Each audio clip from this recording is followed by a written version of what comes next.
100 days of Biden. How's he doing? I think he's doing well by any standard, but I think he's doing remarkably well considering the bucket of problems that he had to pull into office with him. It's an A or an A minus for those first 100 days. And I think especially noteworthy is that he seems to have not made a big deal out of being, a new president in the first 100 days. He just kind of walked in and started to get to work, which I think is a refreshing change. The country, as you know, as you write about, as you talk about, is incredibly divided.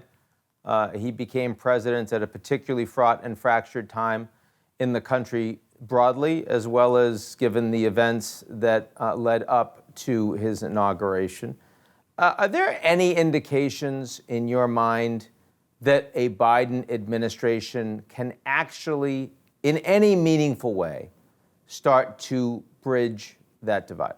I don't think a Biden administration can bridge that divide consciously. I think that the president has done exactly the thing that bridges that divide by default, which is just going to work and doing things rather than making big declarations, putting forward big splashy pronouncements, because those are the raw meat for political division. I guess that's another way of saying that the best way that we could have a non-divisive presidency is to have one that's kind of boring.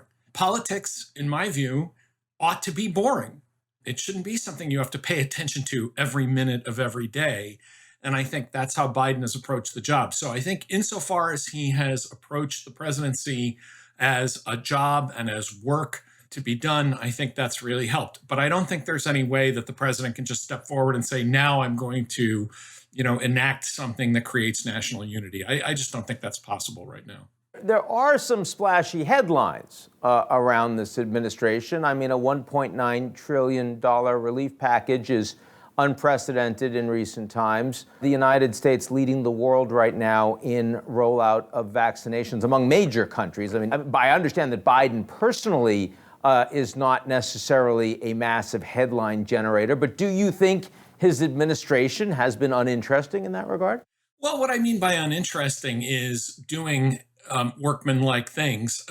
We're not divided as a country over things like economic packages or how many vaccines are being rolled out. So when I say an uninteresting administration, I mean in the sense that it's workmanlike, that it's just putting forward and executing policies.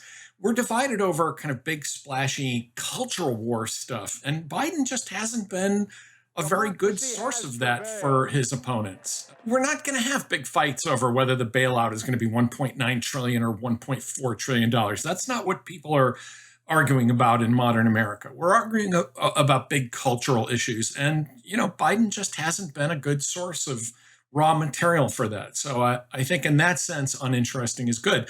But these are big achievements. There's no doubt that the Biden administration has a lot to show for 100 days, particularly in a country that's been hammered and locked down by a pandemic.